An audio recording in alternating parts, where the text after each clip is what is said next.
Le premier livre de Samuel, chapitre 30. Lorsque David arriva le 3e jour à Tsiklag avec ses gens, les Amalécites avaient fait une invasion dans le Midi et à Tsiklag. Ils avaient détruit et brûlé Tsiklag après avoir fait prisonniers les femmes et tous ceux qui s'y trouvaient, petits et grands. Ils n'avaient tué personne, mais ils avaient tout emmené et s'étaient remis en route. David et ses gens arrivèrent à la ville, et voici, elle était brûlée. Et leurs femmes, leurs fils et leurs filles étaient emmenés captifs. Alors David et le peuple qui était avec lui élevèrent la voix et pleurèrent jusqu'à ce qu'ils n'eussent plus la force de pleurer. Les 2 femmes de David avaient été emmenées, Akinoam de Jizréel et Abigaïl de Carmel, femme de Nabal. David fut dans une grande angoisse, car le peuple parlait de le lapider, parce que tous avaient de l'amertume dans l'âme, chacun à cause de ses fils et de ses filles. Mais David reprit courage en s'appuyant sur l'Éternel son Dieu. Il dit au sacrificateur Abiatar, fils d'Achimélec, « Apporte-moi donc l'éphod. » Abiatar apporta l'éphod à David, et David consulta l'Éternel en disant, « Poursuivrai-je cette troupe? L'atteindrai-je » L'Éternel lui répondit, « Poursuis, car tu atteindras et tu délivreras. » Et David se mit en marche, lui et les 600 hommes qui étaient avec lui. Ils arrivèrent au torrent de Bésor, où s'arrêtèrent ceux qui restaient en arrière. David continua la poursuite avec 400 hommes. 200 hommes s'arrêtèrent, trop fatigués pour passer le torrent de Bésor. Ils trouvèrent dans les champs un homme égyptien qu'ils conduisirent auprès de David. Ils lui firent manger du pain et boire de l'eau, et ils lui donnèrent un morceau d'une masse de figues sèches et 2 masses de raisins secs. Après qu'il eut mangé, les forces lui revinrent, car il n'avait point pris de nourriture et point bu d'eau depuis 3 jours et 3 nuits. David lui dit, « À qui es-tu et d'où es-tu » Il répondit, « Je suis un garçon égyptien au service d'un homme amalécite, et voilà 3 jours que mon maître m'a abandonné parce que j'étais malade. Nous avons fait une invasion dans le midi des Kérétiens, sur le territoire de Juda et au midi de Caleb, et nous avons brûlé Tsiklag. » David lui dit, « Veux-tu me faire descendre vers cette troupe ?»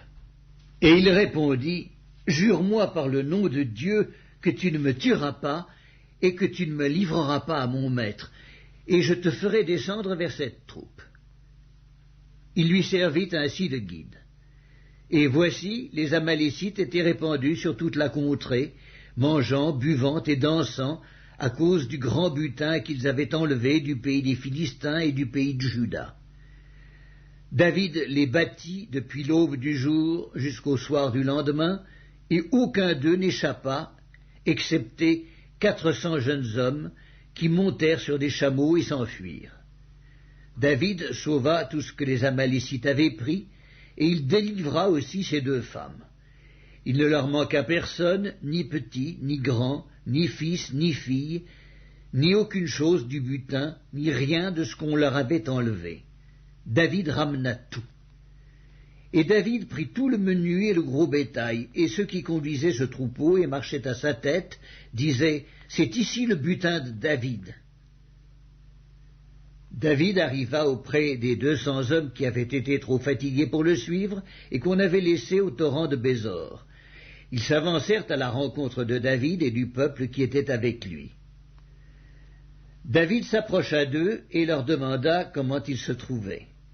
Tous les hommes méchants et vils parmi les gens qui étaient allés avec David prirent la parole et dirent, « Puisqu'ils ne sont pas venus avec nous, nous ne leur donnerons rien du butin que nous avons sauvé, sinon à chacun sa femme et ses enfants, qu'ils les emmènent et s'en aillent. » Mais David dit, « N'agissez pas ainsi, mes frères, au sujet de ce que l'Éternel nous a donné, car il nous a gardés et il a livré entre nos mains la troupe qui était venue contre nous.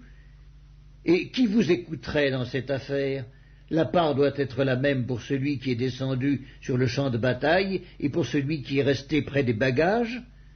Ensemble, ils partageront. » Et il en fut ainsi dès ce jour et dans la suite, Et l'on a fait de cela, jusqu'à ce jour, une loi et une coutume en Israël.